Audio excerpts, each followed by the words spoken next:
Мұса пайғамбарымыз саллаллаху айтады, ол сондай ұялушы еді дейді, жасырынушы еді дейді, жуынатын кезінде. Сөйтіп адамдардың көзінен алыс жаққа қарай кетіп, мүлде ешкім көрмейтін жерге барып жуынатын дейді.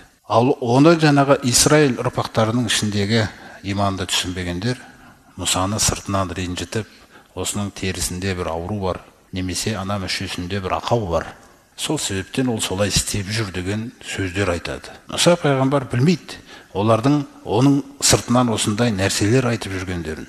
Алайда Алланың өзінен ұялған құлды жақсы көретіні соншалықты екен. Алла тағала оларға әңгімелерің сол болса, онда былай болсын деп, Мұса жуынатын кезінде өзінің киімін тастың үстіне қойып, жуынып болғаннан кейін киімін ала берген сол екен. Алла тағала тасқа бұйрық береді, зымыра деп.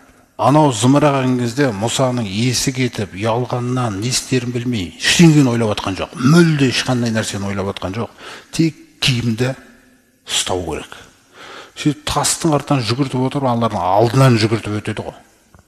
Ол білмейді өзінен алдынан жүгіртіп өткен. Енді әңгімелерің сол болса көріңдер деді Алла тағала. Күллісі жаңағы жерде ауыздары жабылады. Осылайша Мұсаны дейді, мен өзім ақтап шыққам деген аят бар Құранда мысалы.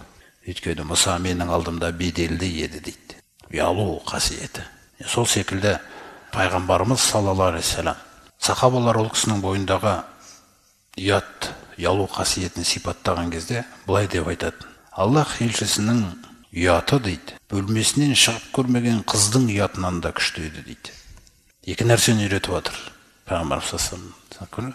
Екі нәрсе. Біріншіден пайғамбарымыздың ұялуының қандай дәрежеде екенін танысып отырмыз.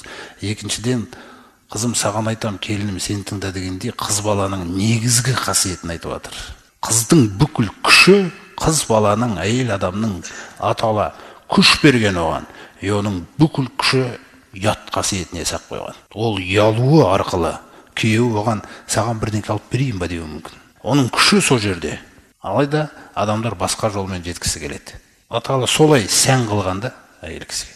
Пайғамбарымыздың ұялу қасиеті бөлмесінен шығып көрмеген қыз баланың бой жеткенінің ұятынан да күштірек еді дейді. Қандай да бір нәрсені жақтырмай қалған болса, яғни қасында адамдар бір сөз айтып қалып, сондай бір дұрыс емес сөз болып қалса, бірден бетінен көретін едік, дидарынан көретін едік дейді. Ұялған, ұялып кеткен, қызарып кеткен дегендей нәрселер.